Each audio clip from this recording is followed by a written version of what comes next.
নমস্কার, কেমন আছো সবাই? আশা করছি সবাই খুব ভালো আছো, আর আমরাও ভালো আছি। আমি দেবারতী। আমার আজকের ব্লগে তোমাদের সকলকে জানাই অনেক অনেক স্বাগত। বেশ অনেক দিন পর আজকে আবার আরেকটা ব্লগ ছাড়লাম।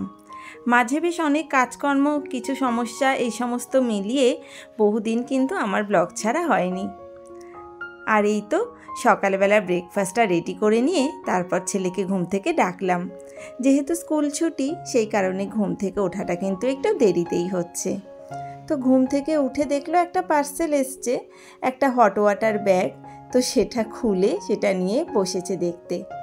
এমনিতে তো হট ওয়াটার ব্যাগ একরকম হয়, যেটা গরম জল ভরে সেঁক দেওয়া হয়, আর এটা কিন্তু গরম জল ভরতে লাগে না, নর্মাল জল ভরে প্লাগটা দিয়ে সুইচ অন করলেই বেশ গরম হয়ে যায়। আর এদিকে দেখতে পাচ্ছ বেশ অনেক দিন পর স্কুলের ইউনিফর্ম পরা হচ্ছে। পরীক্ষা তো শেষ হয়ে গেছে, তবে স্কুলে কিসের জন্য ভাবছো নিশ্চয়ই? আসলে আজকে রেজাল্ট বেরোনোর দিন, ভীষণ একটা স্পেশাল দিন, আর সাথে একটু টেনশানও। চিন্তাটা অবশ্য যে স্টুডেন্টের নেই, চিন্তাটা স্টুডেন্টের মায়ের। তবু আমার চিন্তাটা কিন্তু আমি ওকে বুঝতে দিই না একেবারেই। ওরা তো এখন খুবই ছোট, তাই না? পরীক্ষা রেজাল্টের চিন্তা এসব ওরা এখনও বোঝে না, আর আমি বুঝতে দিইও না। এইটুকু ছোট ছোট সব ছেলে মেয়ে, ওরা মনের আনন্দে পড়াশোনা করবে, মনের আনন্দে পরীক্ষা দেবে, এটাই তো কাম্য। পড়াশোনা নিয়ে চিন্তা করার মতন বয়স ওদের এখনও হয়নি। আর তারপর এই যে মাঝে কিন্তু বেশ খানিকটা সময় কেটে গেল, স্কুল থেকে আমরা ঘুরে চলেও এলাম। রেজাল্ট মোটামুটি ভালো হয়েছে।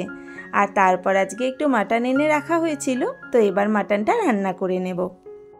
টক দই, সর্ষের তেল, নুন, হলুদ দিয়ে আমি মাটনটা বেশ খানিকক্ষণ ম্যারিনেট করে রেখেছিলাম। আর তার সাথে দিয়ে দিলাম এখানে বাটা মশলা, মানে পেঁয়াজ, আদা, রসুন, লঙ্কা, টমেটো দিয়ে বেশ খানিকক্ষণ ঘন্টাখানেক ম্যারিনেট করে রেখে সেই ফাঁকে আমি প্রয়োজনীয় কাজকর্মগুলো সেরে নিয়ে আবার চলে এসেছিলাম রান্নাটা করতে। এমনিতে আমাদের বাড়িতে বেশিরভাগ রান্না সাদা তেলেই হয়, তবে এই ডিম, মাংস, কিছু অন্যরকম মাছ, এই সমস্ত করলে আমি একটু সর্ষের তেলে করি। তো এখানে সর্ষের তেলে একটু গোটা গরম মশলা ফোড়ন দিয়ে পেঁয়াজটা ভাজা ভাজা করে নিয়ে, আর আলুটা তো আগেই ভেজে তুলে রেখেছিলাম, আর তারপরে এখানে মাটনটা দিয়ে কষিয়ে নেব। আর সাথে দিয়ে দিলাম একটু কাশ্মীরি লাল মির্চ, আর দিয়ে দিলাম অল্প 2-4 দানা চিনি। যেহেতু রান্নাটা কাঁচা লঙ্কার, সেই কারণে একটু রং আনার জন্য অল্প একটু লাল গুঁড়ো মশলা দেওয়া। আর এদিকে গ্যাসটা মিডিয়াম ফ্লেমে রেখে বেশ ভালো মতো কষিয়ে নিয়েছি। তারপরে এই যে কুকারে গরম জল করে আমি মাটনটা দিয়ে দিলাম। মাটনটা 6-7টা সিটি পড়ার পরে তারপরে আলু দিয়ে আরেকটা সিটি দিয়েছিলাম, কারণ আলুটা যদি প্রথমেই দিয়ে দিতাম তাহলে তো একেবারে গলে ভূত হয়ে যেত, তাই না? আর এদিকে দেখেছো তো বৃষ্টির ওয়েদার, আকাশ কিন্তু কালো হয়ে আছে। কে বলবে এটা দুপুরবেলা?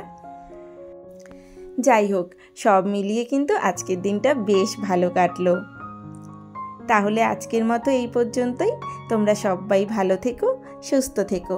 আবারও দেখা হবে নতুন একটা ব্লগের সাথে। ততদিনের জন্য টাটা।